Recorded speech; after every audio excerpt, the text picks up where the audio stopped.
Ayan, ganyan siya mga kabagis. So, napakasarap niya sa mukha na nai-scrub siya sa ating mukha. Tapos, then, yung laman niya is ganito nga. Sabi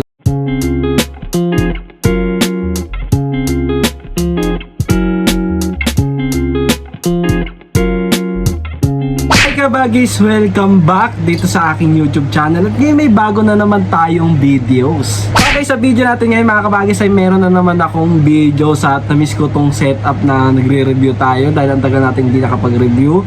At ngayon ay umpisa ko na naman mag-review ng mga product dahil nakita ko na hinahanap-hanap sa akin to ng mga ilang nanonood sa akin. Thankful ako na sa mga old videos ko, sa mga review ko ay marami pa rin nagko-comment mga kabagis na nagko-comment sila sa mga nireview ko.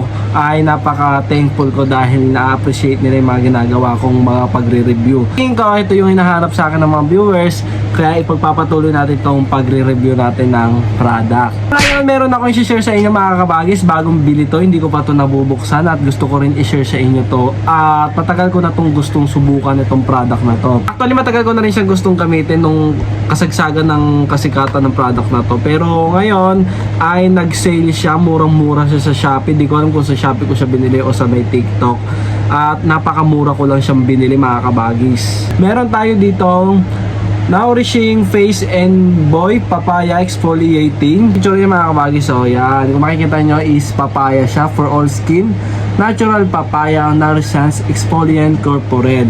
Bali nung binili ko to mga kabagis ay ito yung parang kinukuskus mo siya sa balat mo tapos parang nagbabalat at nakakapag ano daw siya ng mga dead skin, nakakalinis daw siya ng ating face. Mura ko lang siya binili mga kabagis, lalagay ko na lang dyan sa screen yung price nito kasi kapag nagre-review ko ng product mga kabagis talagang agad-agad nagre-review ko, hindi ko na inaalam yung detalye kung magkano binili ko. Basta kung ano lang yung lumalabas sa bibig ko, ito na yung sinasabi ko sa inyo. Kung naman na itong papaya mga kabagis, na maganda talaga gamitin sa balat yung papaya dahil kahit yung lotion namin is papaya, hiyang na hiyang kami sa mga ganyan. Then ito naman yung re-review natin, napakamura ko lang itong binili, ganyan na siyang kalaki. Nagkakahalaga lang to ng, ayan, nalagay ko na lang to sa my screen kung magkano nga ba ito. Nakalagay dito is 100% natural. Hindi ko pa to nabubuksan mga kabagis, ngayon ko pa lang to bubuksan sa inyo at itatry ko to ngayong gabi dahil hindi pa tayo naghihilamos. Ayan, itatry natin to kung maganda ba at masarap. At alam niyo naman na mahilig tayo sa may skincare. Ganito yung itsura niya, ang ganda rin ng lalagyanan niya.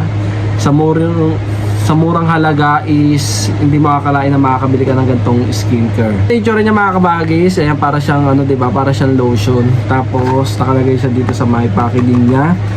Then nakalagay dito for all skin natural papaya exfoliant corporate. Ang nag-apply daw tayo ay minamassage daw natin sa ating mukha. Hindi ko alam mga kabagis kapag exfoliating o binabasa muna ba yung mukha natin o talagang magpapahida lang natin siya na parang kinukuskus natin sa mukha. Pero itatry lang muna natin kapag wala siyang tubig. Itatry na natin yung paggamit. Hindi ko kasi alam mga kabagis kapag exfoliating or magbabasa pa.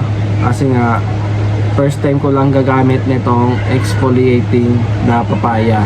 Then sa amoy niya mga kabagis, ayan, alam nyo naman na kapag ayan, kapag papaya, iisa lang naman yung amoy niyan eh. May lotion kami na papaya, ganito rin yung naamoy ko. Ang product naman para siyang gel.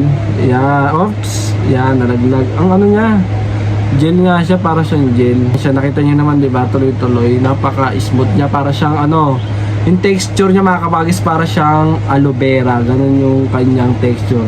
Bali, itatry na natin sa mukha. Ayan, pagpasensya na kayo sa aking face. And testing naman natin pag ganyan.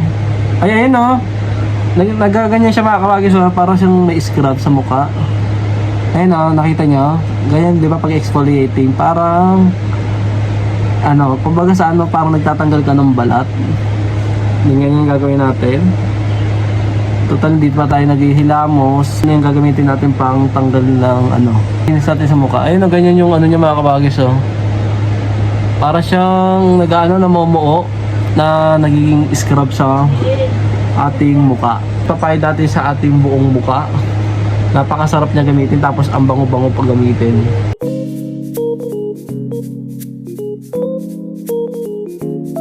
Mga kabagis, ayan, ilang minuto na tayong nag-ano rito. Parang mauubos ko ngayon tong araw na mga kabagis dahil nasarapan tayo sa pagpapahid. Dahil habang tumatagal Parang may lumalabas siyang mga puting-puti ganyan. Nagsisilbing nag-i-scrub sa face mo.